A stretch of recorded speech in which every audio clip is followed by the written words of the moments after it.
presentation and demonstration. I mean, I will do a live demonstration, no? So using NX Witness. So what is NX Witness, no? This is the video management system software, and this is actually our flagship product. So as you heard, no, my technical partners QNAP and Seagate, they kept mentioning NX. So may idea na ba tayo what is NX? So not yet, no. Okay. So NX is actually a term, no, or very shortcut lang na term for network optics, and that is our company. And we are actually a US-based company, no? Just here. So network optics, we develop NX Witness to create a software, no, a VMS that is easy, no, easy to learn, very flexible and user-friendly. So if you are familiar with Milestone, Genetec, that's our competitor in the market. But actually, we have different approach naman, no, in terms of video management system. And yes, by the way, I'd like to formally introduce myself. My name is Jovery Rosemary Lisan, and I am the Regional Manager for Network Optics. So basically, I handle Luzon, Visayas, and Mindanao.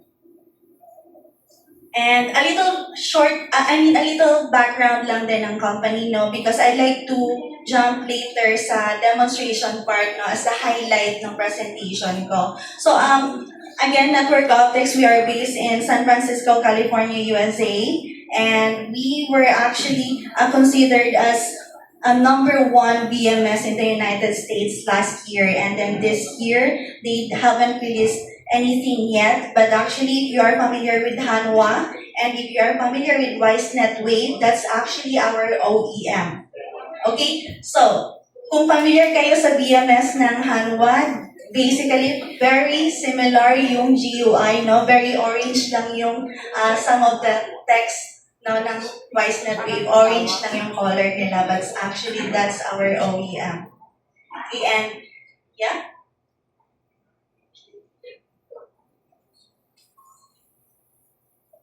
And also, I'd like to share that our nearest office here in Southeast Asia is in Taiwan. So we don't have an office yet in the Philippines, but the nearest one is in Taiwan. And we have also an office in Australia, in Amsterdam, and in Belgrade, no, in Serbia, and in Netherlands. And one of our notable case study, okay? So if you're familiar with Countdown Inspiration Mission to Space, that's actually from Elon Musk, no? That's from SpaceX. And those clips, no, these clips are actually came from Netflix, so kinuha lang namin yung clip na yon. And you can see here, they're actually using NX Witness in their spaceship operation mission. So bakit? Bakit NX ang ginagamit nila? So, the explanation is, NX can support a small devices such as Raspberry Pi, yung mga ARM platforms, no, super liit na devices that can support 4 channel, 8 channel. So that's actually enough numbers, no, to fit inside the spaceship. So they don't need to bring big hardware inside. Masyadong heavy na yun, no? Very light lang yung need nila. Okay? And if you are kung naka-follow kayo sa mga articles ni SpaceX, last October 13, they released the Flight 11, no? So gumawa sila ng live monitoring, no, ng spaceship palabas ng Earth. So naka-live yon, and then they monitored it via NX and using Starlink para dun sa connection. Okay? Again, so NX users, bakit gustong-gusto nila gumamit ng NX? It's because we are brand agnostic, no? We can support 99% of camera brands, no? So, pwede natin pag-isahin sa isang layout yon.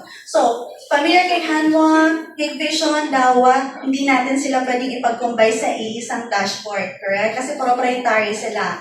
NVR ni Hikvision, hindi natin pwede ipasok doon si Axis or si Bosch. Diba? Hindi compatible yon. So actually, tatanggalin natin ngayon yung NVR. No, papalitan natin siya ng server. Because server is universal, just as QNAP. Huh? And not just that. Okay? Hindi lang tayo naka-base only sa mga cameras na yan, sa mga fixed cameras. Do you know that we can also support yung camera ng phone natin? Okay, we can also use this one as a surveillance camera. 1 second.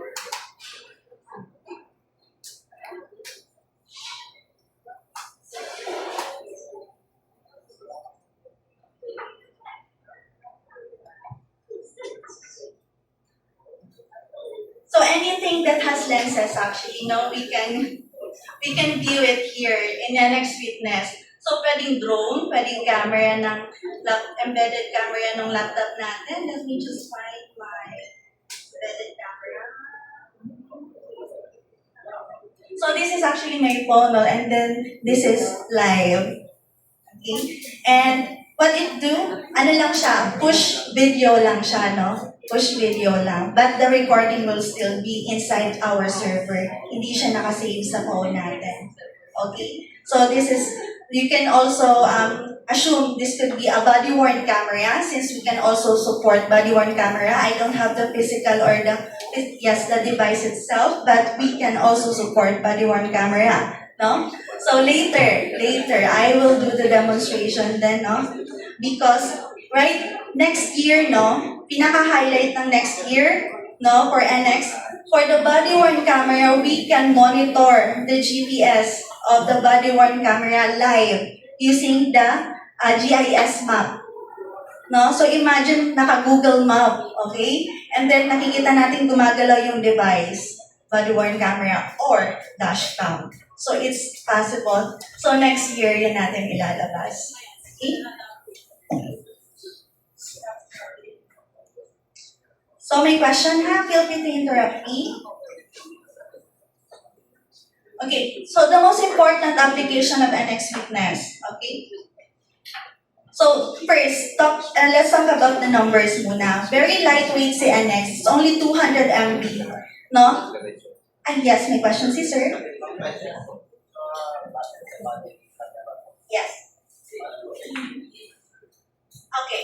So, for the body-worn camera, it came from our third-party partners, no? So, si NX wala pa rin kaming devices, only software pa lang kami. So, sila yung nag-i-integrate, no? Ini-embed nila yung NX inside the body-worn camera. But, actually, to be honest, you need to purchase it from them. We can only refer, but it's a really good product, no? Na in-embed nila si NX to become a stand-alone device. Kasi yung body-worn camera, hindi mo mag-view yung recorded footages, no? Unless i-deduct natin siya sa Docker.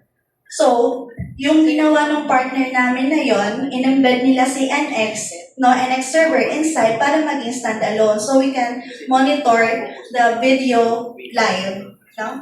In real time. Okay? It runs on both x86 or ARM platforms, just like as I mentioned kanina, no, yung mga Raspberry Pi, Banana Pi, no, we can support that PC, yung mga small PC. And now, CNX, we have versions of licenses. Okay?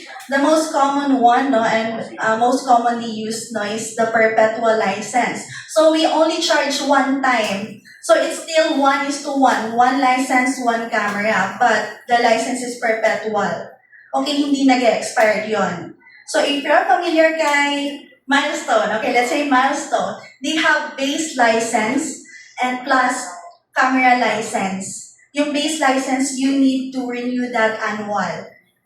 So, separate pa dun yung camera per license. So, that's additional cost. Okay, for us, we only charge one time. And then, the technical support is free, no? And then, the update, no, to the latest version is also free. We don't charge for that one. Like, right now, we just release the 6.1 version. It's just one click away, no? Mag-update siya without any charge.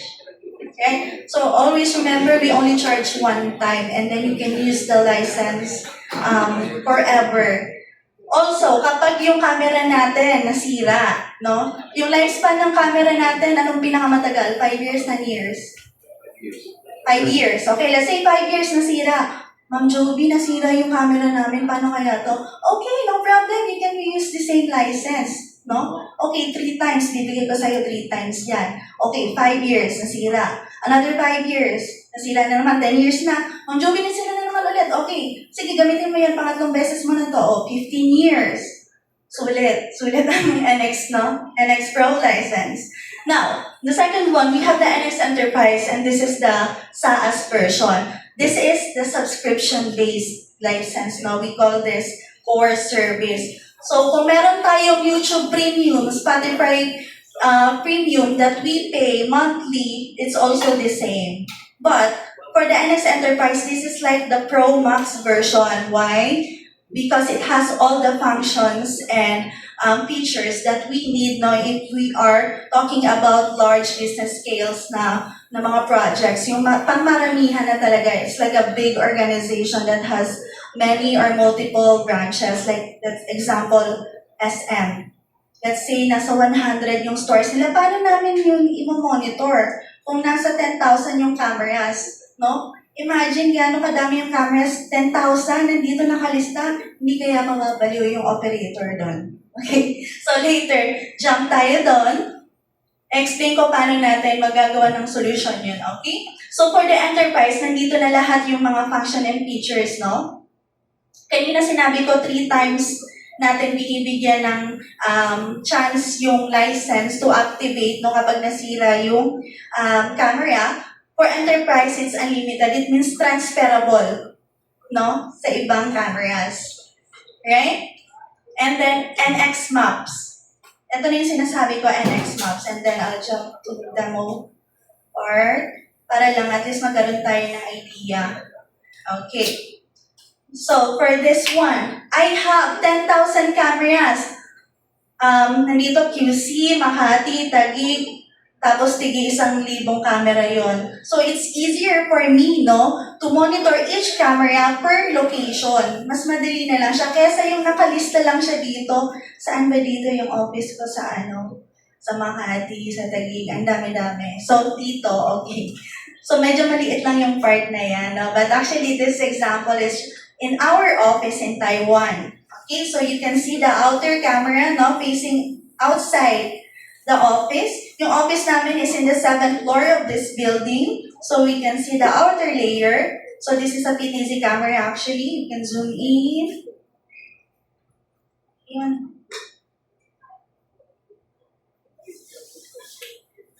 And then we can go inside the office. Now you can click the inside layer. And of course, you will see the blueprint, no, floor plan of the office. So we can click this icon. Yung icon na to is actually facing the entrance door. Ayan. And then we can actually open this door remotely. Okay? And there you go. Since we can also integrate an access control, no? So, that's like an IoT, of course. So, remotely, we can click that one, we can open, we can close the door. You can open the light as well. So, dito pa lang, okay, nabivisualize na natin saan nakalagay yung mga camera. No? Doon pa lang sa floor plan. Okay? Mas easier for us. Tama, mas madali maintindihan or mas madali hanapin yung camera kasi nakalista lang siya dyan. Okay?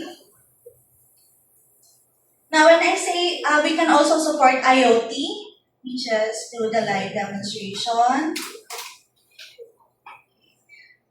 So right now, yes. So you can see this is live now, live tayo. And then I will turn on the LED light. This is in our office, by the way, no? Server room namin in the Taiwan office. I can turn on the light. There you go. And then I can also like turn off this light now using my phone because I can also access our system using my phone. So, wow, very high-tech na tayo ngayon. But yeah, after 30 seconds actually na-turn off tong LED light natin. But since yung gate natin dito is naka-open, we can close this one. Close natin yung gate. Gate down.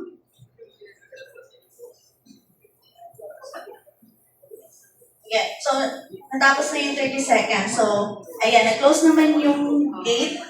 And then, for the elevator, no, actually, elevator to, no? We can make this go down.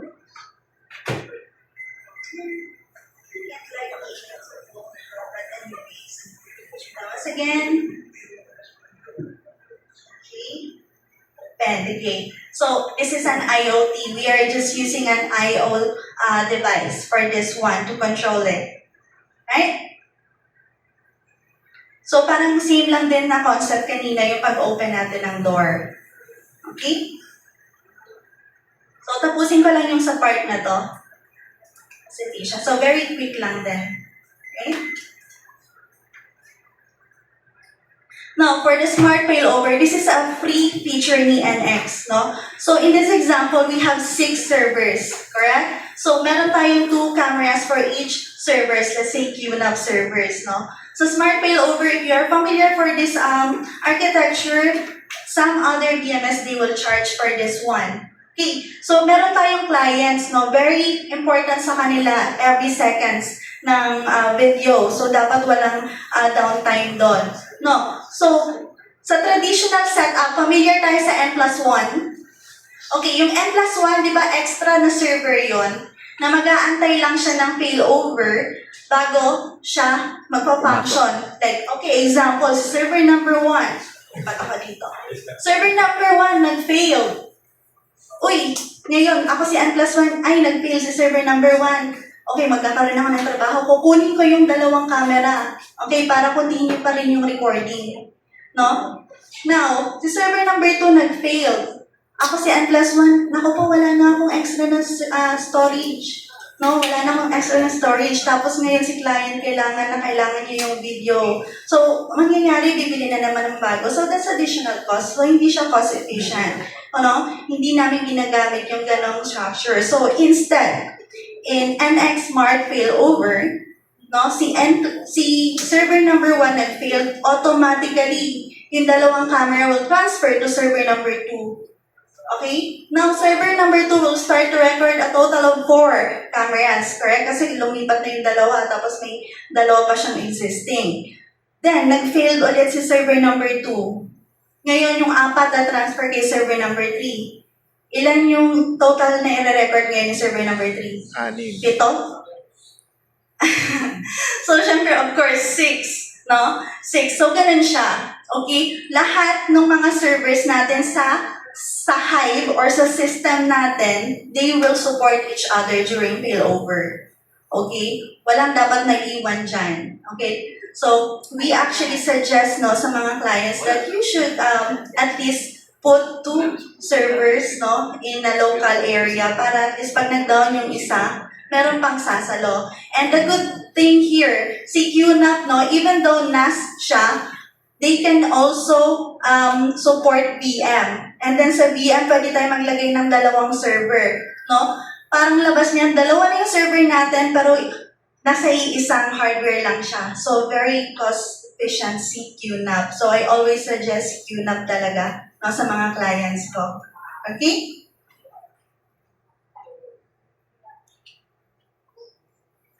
And then, yeah, very important for this one, no? Actually, we are using NX Cloud, no? Si NX Cloud, this is not a storage, okay? This is for networks, no? Or connection. Yung NX Cloud ni NX that is based in AWS, no? In the United States. So, what it do, no? Like example, I have a command center, but then I have several branches in different cities, no? Example, ang command center ko nandito sa QC, but also I have some branches in different city like Taguig, saan ba? Sa Pasig, sa Pasay, no?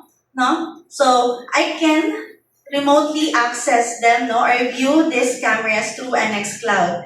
Just like right now. Okay, I am here in QC, but I can also view no, yung camera ko sa Davao. By the way, I'm from Davao. Sinong Bisaya dito? Okay, Ilonggo. Kabalapod ko mag Ilonggo. So, anyways, okay. So, actually nakakalagin ako sa Taiwan demo system namin. Ito yung mga cameras namin in Taiwan. But I can also view my cameras in Davao. So, I can view this. So, medyo bigyan ko kayo ng tour sa apartment. Ayan. So, this is live also, by the way. Ito is in the second floor lang. Medyo malabo yung camera. And to think this is a Tapo camera. No, this is TPLC 200. That's only like 1,000 in Shopee. You can also support this one, yeah? Right? Baka kasi may mag-sponsor ng dawa, di ba? Joke lang yun, Leo, ano, paparinig. Pero, yes, so this is a TP link na very cheap camera, but still very useful. Okay? And also, yung USB camera natin, I think we can remove this. So just to give you a second. See here. Tingnan natin kung kaya ba natin yung camera. Ayun. So yung yung embedded camera ng laptop ko, I can also use this as a surveillance camera. Gaya nga na sinabi ko, as long as merong lenses, we can view it in NX Witness. Hindi kami limited to specific camera brands. As long as merong lenses. A bit scary, but to some, no, it's useful. Kaya meron akong cover sa laptop ko. Alright? Now, jumping to the exciting part. Alright.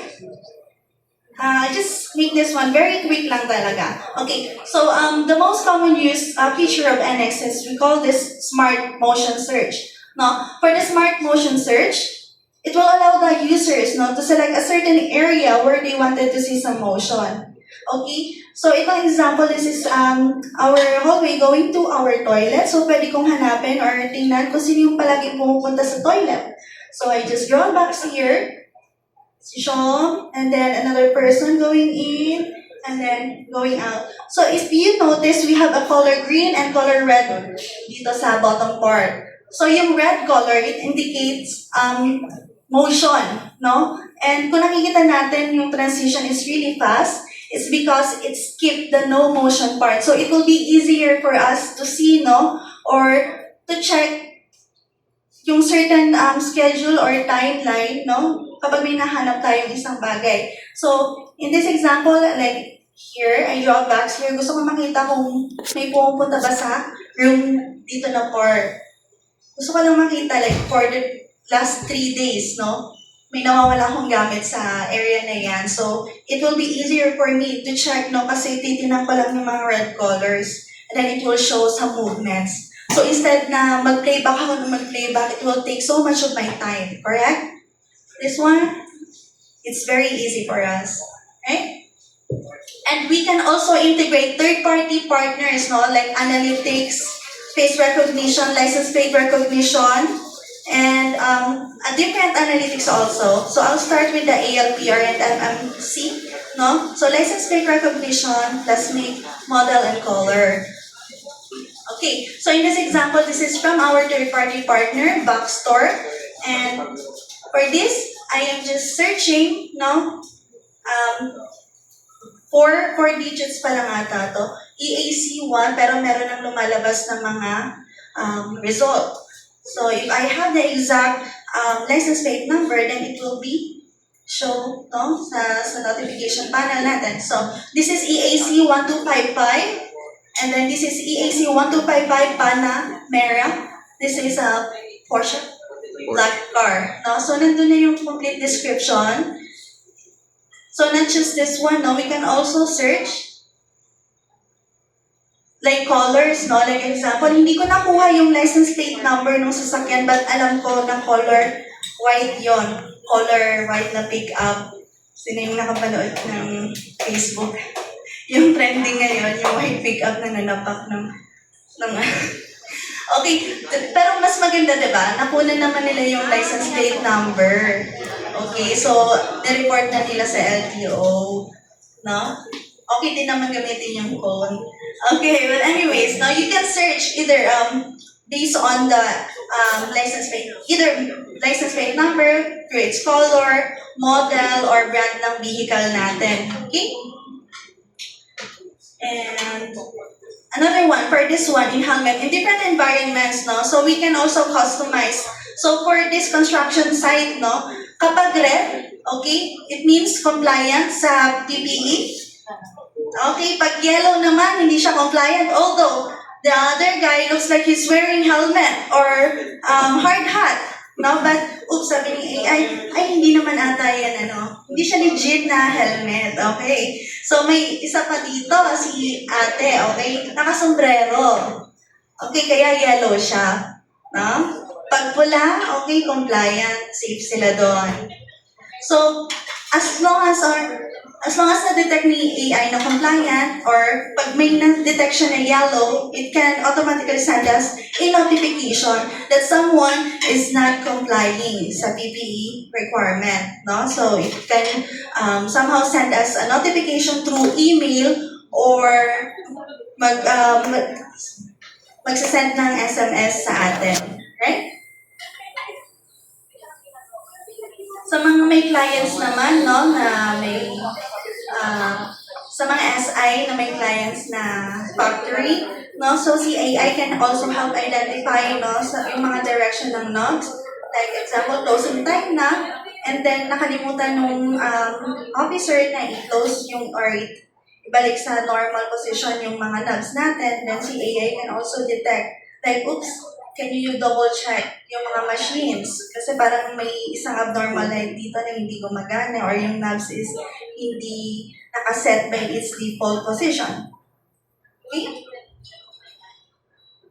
Also, another one, no, si smoke and fire detection, we're also using cameras, no?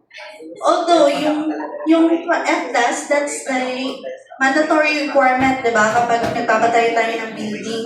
But using camera, no, we can also give you a very quick notification. Si FDAS, di ba, it will require a certain amount of smoke and heat, kumbaga, correct? Bago ma-trigger yung smoke detector and then mag-alarm, correct? But si camera, no, as early as like ilang seconds, kapag, oops, this is a smoke, it can give you a notification agad, no? So it will show up here.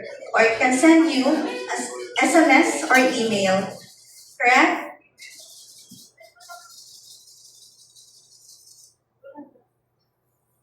Now, for flood detection. Okay. So, usually kasi pag flood detection, ginagamit ng ibang service provider is a sensor. For this one, we're just using a camera. So, we're just setting now yung events in action na kapag tumaas yung water level, it will send us a alarm. Now, we're just setting this one first, and then like this one. So, you can check, no, kapag tumaas, example lang natin, pag tumaas yung water level, it will give us this notification na it will show an alarm layout, yung red kanina na napansin natin. Then, it will automatically show here sa notification panel, like this. So, during this one, pwedeng mag-send ng alarm or like mag-trigger ng alarm sound, no? Pwede yon. Like, oops, something is up, no? So, maybe you can check kapag baka tumaas na yung water level. Alright. Now, gusto ko lang explain ulit yung sa NX Map.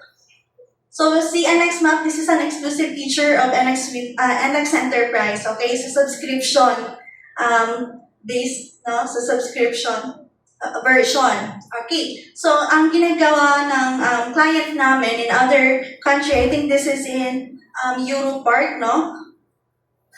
So, in traffic management, they also use this statistics, no, Seon. So, in 24 hours, how many vehicles yung nag-pass doon sa crossing na yon? And how many are buses, truck, and cars? This?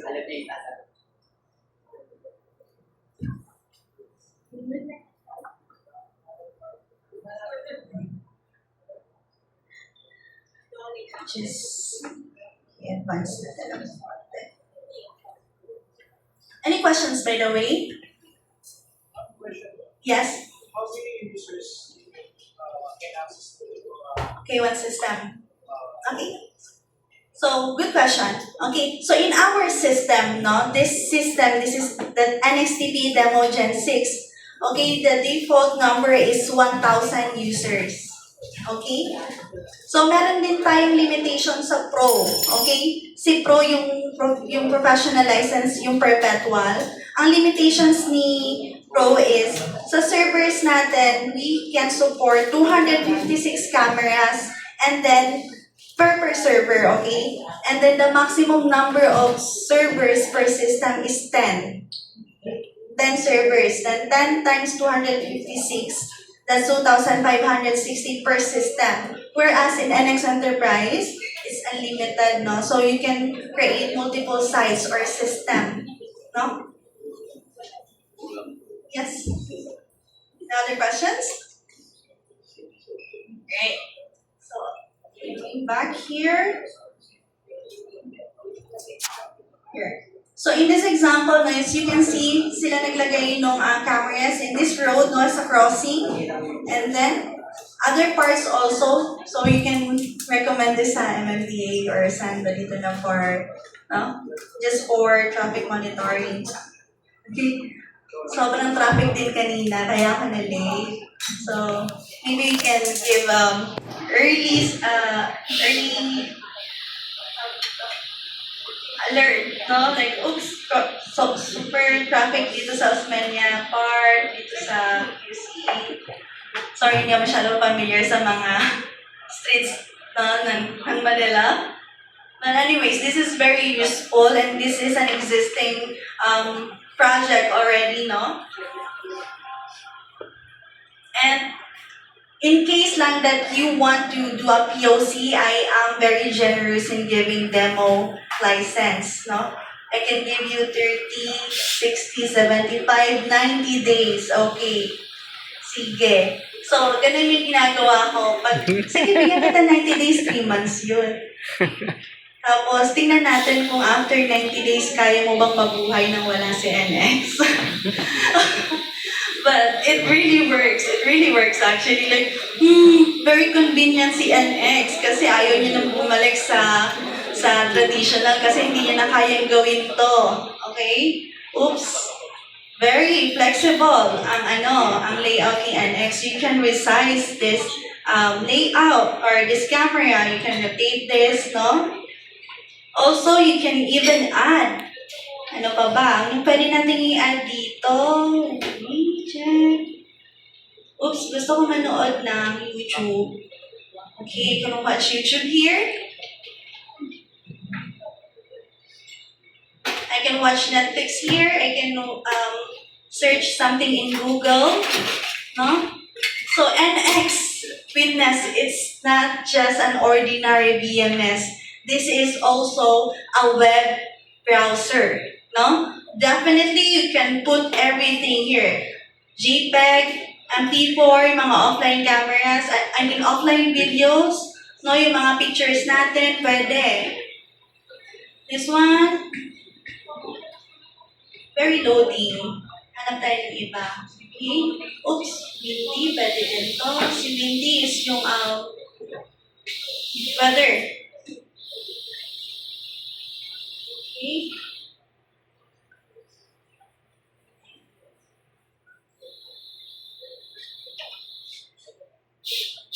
Sorry, mabagal yung internet. But yes, basically you can view everything here. No? Kapag na-bored kayo, kaka-monitor ng mga cameras. You can also watch YouTube, Netflix, search in Google. Yeah, definitely like this one, Windy. What else? YouTube. Yeah, so questions. May mga questions ba? Any questions? Ma'am, Ay, bigyan ko muna sila, sir, ng... Ano gusto natin? This is a pouch, no? Kasing laki to ng SNR na tote bag. Yes. We have to skip the mouse. Question, please. Meron pa natitirang tatlo. Yes, sir.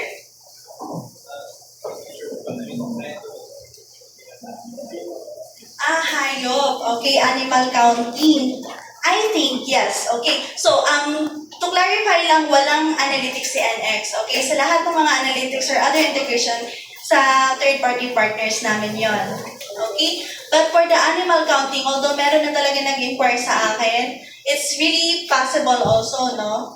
Because in AI, no, it depends din kasi they can customize. No, depende sa environment. So, if you have a farm or yung client yung merong farm, they have cows, they have goats. So, you can identify, those kind of, those animals and then how to count them. Yes. Ma'am, One question. Yes. Ano yung requirements po to run Minimum requirements. for the server? Okay. For the server, good question. For 256 cameras, pinaka-minimum requirements namin is actually i3. But I don't recommend using i3. i5, yes, Pero I think 720p lang yung kaya doon kung 256. So it's better if you can do i7. No need na talaga ng pinakamataas na processor. So i7 can actually do so much. So hindi kami maarte din sa server specs, hindi kami nagre-require ng sobrang taas na specifications. ma'am, Yes, VM, yes. You can approach si QNAP later. And Leo also, they already did the setup for the VM. Yes. And yes, I'd like to share one more thing. Na-mention ni Leo kanina yung ginawa namin in Baguio that we can support drones. Not yet? Okay, napakita ba ni Leo yung video ng drones? Yes. Pero if you want to request a live demonstration ng drones, you can also request from Leo. Okay? So, that will be it. And thank you so much, everyone. Hello sir, may question ka sir. May question. Last na lang. ma'am, for that particular system, how many client monitoring station pwede namin magamit? Kasi according to the standards kasi, per monitor, I can only fit in 24 in effective na pwede ma-monitor. Yes, pwede monitor, pwede rin video wall. Pero ilan po, ma'am? Sa client. Ilang client computer? So, So let's say I different- have 1,000, or let's say I have I'm monitoring about 300 cameras. Okay, if 300 cameras, actually, I will assume that's also like a user or like a per account. Per account, you mean? For Kasi the whole let's say, service provider ako nagmo-monitor ng Yes. ng mga ATMs. So I have 300. Mhm. So inirecommend kong gumamit ng Ah, NX. okay. So ilang Client. stations ang pwede kong gamitin using that subscription na meron ako. Okay, so for the 300 cameras, actually, per single layout, this is layout 1, layout 2, layout 3, layout 4. Okay?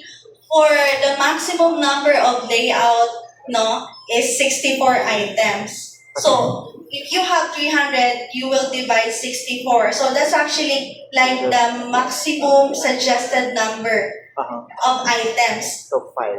Yes, 64.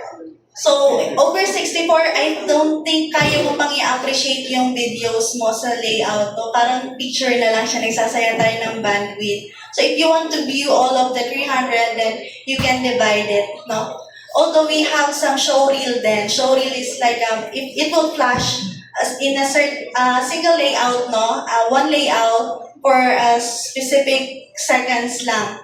Like example, 5 seconds for layout 1, and then 5 seconds for layout 2. That's the show reel. You can also do this way. But if you want to view that 300, Then another one, let's say in an alarm condition, yung system ba capable mag-pop up so we can key in kung ano yung nangyayari sa system? yes, of course. And we can export that report? Yes, correct. So, it will pop up, depende dun sa action natin. So, once it triggered an event, So, may several actions tayo. We can do bookmark then, or it will show an alarm layout, like mag-flash ng colors, and then send you some emails, some text, or it will trigger an alarm sound. You can do that. And then export videos, yes. You can also export videos. I think I have example here. Let me just check. Oops, I don't have. But definitely you can export a video. Isa ba? Nabigyan namin. Good, good. Thank you, sir, sa question. Any more questions? Let's go. Yes?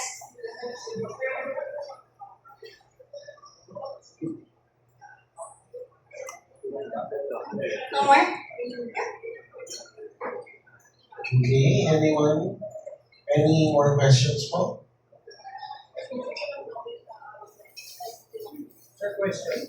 Okay, sir. One question lang. Do we have yung bandwidth compression per camera? Kasi we have thousands of cameras. So, compress ba so we can stream it? Yes, actually for the bandwidth, no, what protocol are you using or the code?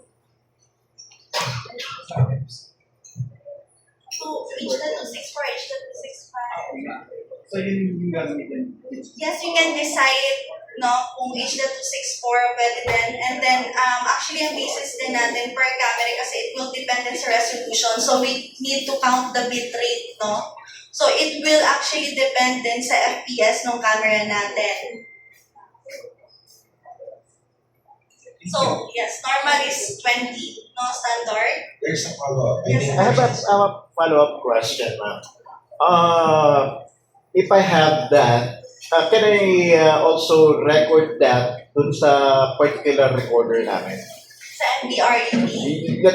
Let's say I'm using a Bosch system and I want to monitor yung mga video feeds using this software. So, can it do in parallel? Nag-record ka tapos nag-record yung kanya? No, I don't think it's compatible kasi they're in different engine. No, so si Bosch and VR is not compatible. If you want to view the footage, your question is you want to view the footage sa NX from the Bosch and VR or No. like redundant? Let's say I have a wellheads and you know wellheads, right? Wellhead. Sa oil and gas kasi po ma'am yan eh. Okay. So a wellhead, at least we have 4 cameras and I have about 100 wellheads. So yung situation, ngayon per wellheads, I have 1 Bosch camera dun sa control center and I want to monitor it in a central location. So the question is, can I record those videos locally dun sa NVR na yun? Then also at the same time, I can view that video sa NX na nasa central location. Let's say it is a control center. For that one, you can actually install NX in the server. No? Yes, for that Bosch server, you cannot install NX for that one because it requires operating system then. No? So that's why our architecture is cameras, server, and then desktop client. No? But actually, you can use the cameras na, no? As long as it's IP, it will be viewable then sa NX. So, actually, sa laptop ko ngayon, I don't have a server, no? But I can view yung camera ng laptop ko, no? Because I have a server inside. Because si NX, it also gives us a package na NX client and also a server package, no? So that's what I use, no? For me to have a NX client and also a server inside. So pwedeng nagre-record din siya sa laptop ko, but I don't actually use a license para hindi masyado ma-occupy yung space ng laptop. But for that question, sir, hindi natin kayang, it's not possible to install NX inside the NVR, but we also offer, no, NX license for decoder, no, Okay. sa mga NVR if you want to use them sa system. It's a separate license nga lang. Okay. Yes. So ipapara na lang. Yes. Okay. I think we're good, right? So, yeah, this is not the end of the Alright. Okay, so thank you so much, Miss Joby from Network Optics. I think this brand has a lot of questions, but of course we know you guys are very curious. So I think you can reach out to Miss Joby and our sales to ask some question further if meron pa kayong